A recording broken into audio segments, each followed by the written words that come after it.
Hi, it's Inja from Zuri, San Francisco. Last week, my sister Dee shared a pattern on how to make a fabric mask. I'm going to help you make a mask using the same pattern, even if you don't have a sewing machine. So let's get started. So I've got all of the fabric pieces described in Dee Dee's pattern. I have 2 pieces of cotton fabric that are the same size. They're 7 inches long by 9 inches wide. I have 2 long strips. Each one is 1¼ inches wide by 40 inches long. And then I have 2 shorter fabric strips, 1¼ inches wide by 5 inches long.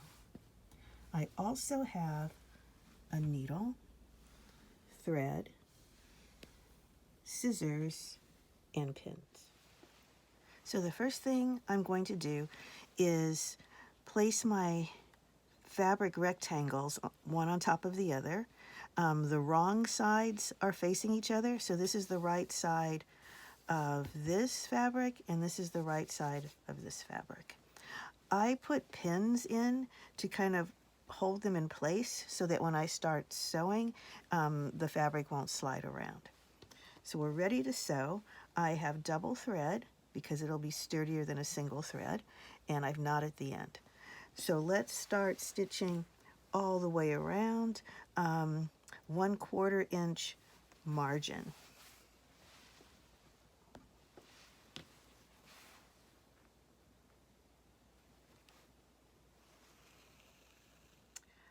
Okay, so I finished sewing these 2 rectangles together and it looks like this. Smallish stitches all the way around. You'll note that I had to add more thread. Just a tip, if you don't sew a lot, you probably don't want to have a super long piece of thread to go all the way around because it's more likely to tangle up, which can be very frustrating. So I had to rethread my needle once or twice, and so that's what this is about. So don't stress if your seam isn't, your stitches aren't perfectly straight. I mean, if you want, you can draw a line and try and sew right on that line. The main thing is that you want the stitches to be small and spaced pretty closely together because that will make everything more secure. I'm using like a running stitch, so it's just like down through the fabric and back up through the fabric. There's another type of stitch called a back stitch, which is more secure, and we'll put a link at the end of this video so that you can see how that technique works in case you prefer to use that as a more secure stitch than just a regular running stitch.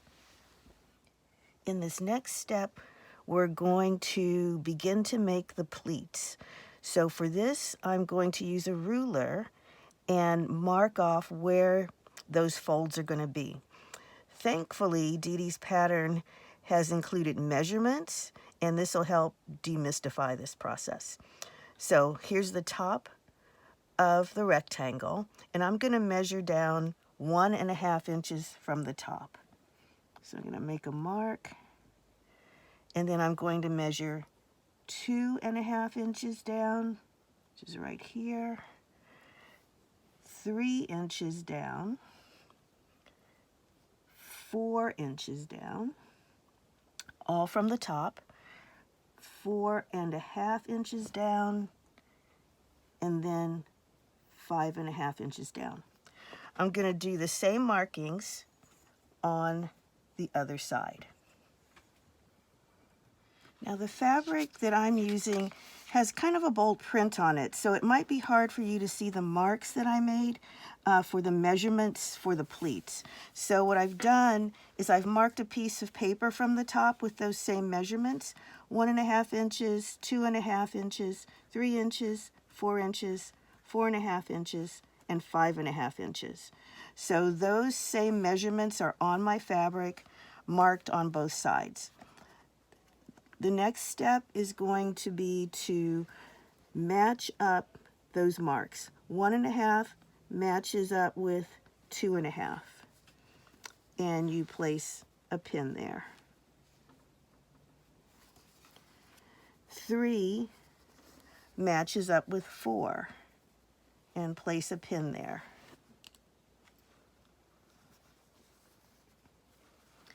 And lastly, 4.5 mark matches up with the 5.5 inch mark. Pin that in place. Do the exact same thing on the other side, matching up your 1.5 inch mark to the 2.5 inch mark and pinning it. Match up 3 to 4 and 4.5 to 5.5. Okay? So I folded and pleated and pinned both sides, both the short sides of the mask. My next step is going to be just to iron this lightly so it stays in place. And I'm also going to take these short pieces and fold them in half and press them as well.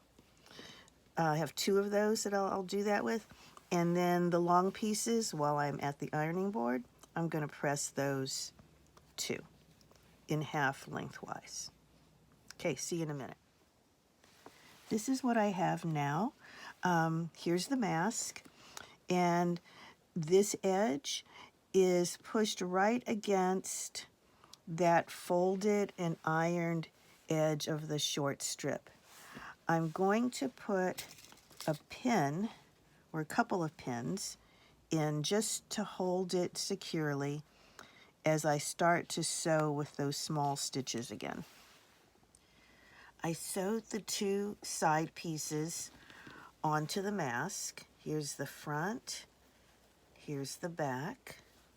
And the next step is just to trim this excess off. So I'm going to take my scissors and just trim that off on all 4 sides. Okay, we're getting there. So here we are with the mask sides trimmed, front and back. And now we just need to attach the ties to the top and the bottom. So with those long strips, find the center of the mask, find the center of the long strip, and insert it just like you did the side pieces. So you're going to insert it and pin it in place. Do that on the top and for the bottom strip as well. Okay, then we'll start sewing again. Sewing's complete. Here it is. Time to try it on. Done. Stay safe, everyone.